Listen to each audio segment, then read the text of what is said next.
Welcome back. Police are investigating the discovery of a man's body at Springfield Road off Prince Charles Drive today. Police say the body had visible injuries as well. Their investigations continue. Police also reporting that a 54-year-old man who was shot on Monday, July 7th, during a drive-by shooting in the Mason Addition area sometime around 9 p.m., died in hospital on Tuesday. 3 other men were also shot in that incident. This is now the 48th murder on record for the year. Police also reporting late Tuesday afternoon that a police officer on the island of Eleuthera died after a traffic accident that took place in the Upper Bog community. It happened shortly after 1 p.m. when the Japanese vehicle driven by the officer reportedly collided with a utility pole on the Queens Highway. This is now the 42nd traffic fatality for the year. The Free National Movement spoke over the weekend on the topic of naturalization, that it believes that both Bahamian men and women should be able to pass on citizenship to their children, whether they are single or married. Darren Henfield, the former Minister of Foreign Affairs, spoke directly on a ruling by Justice Ian Winder, indicating that laws related to childbearing and childhood are the same. That ruling was upheld by the Privy Council in a recent decision issued by Justice Winder. By now, this government should be approving citizenship for those who request on the basis that their mother may have been a foreigner or unmarried, a Bahamian unmarried, but had a child who is entitled to Bahamian citizenship. That is the law. Upheld by a recent ruling sent to the Privy Council by Justice Winder, which we believe is good law. There's growing concern over the status of children born to foreign nationals, particularly when one parent is a Bahamian and the other is not. While past interpretations of the law emphasize the mother's nationality, it's now understood that citizenship may be granted through either parent, prompting calls for the government to clarify its approach moving forward. And families across the Bahamas will have much to celebrate this July as the Department of Gender and Family Affairs observes National Family Week, a time dedicated to reflection, recommitment, and connection under the theme Uplifting and Strengthening Family Ties. This week is being observed from Saturday, July 19th through Saturday, July 26th. As the Minister of Social Services and Information and Broadcasting, Miles Loroda, highlighted the events of the week's calendar.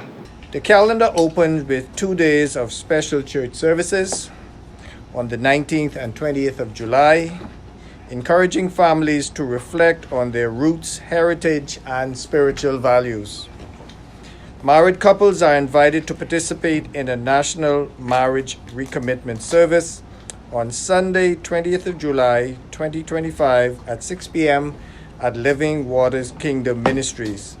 The recommitment service is a quiet yet powerful reminder that love and loyalty still have a place at the center of modern family life. Monday shifts focus to the workplace, with a day set aside for appreciation and empowerment across both government and private organizations.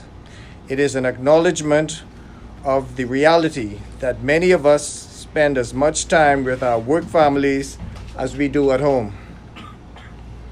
And those bonds deserve to be honored also. The week culminates in a public celebration at the second annual Family Fun Day on Saturday, July 26th at the Thomas A. Robinson Stadium.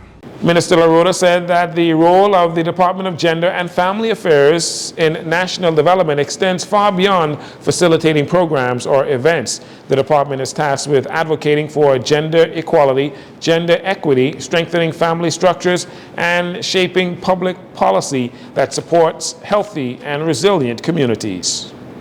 It is the family that family matters, not because they are perfect, but because they are present. Stronger families build stronger communities and a stronger nation.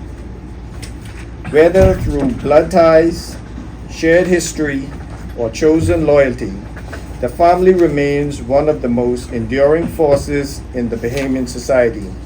National Family Week is a call for the public to pause and recognize the vital role of the family, providing safety, support, and a sense of belonging. We invite the members of the public to join us in celebrating this week. The World Health Organization also emphasizes the protective factor of strong family bonds, which have been linked to lower rates of substance abuse, violence, and long-term mental health issues. These finds affirm what the Ministry of Social Services, as well as the Department of Gender and Family Affairs, continue to advocate for. And that'll do it for your JCN Evening News. Once again, I'm Jareno Saunders. Thank you so much for joining us. This segment of the news has been brought to you by Sun Oil Limited.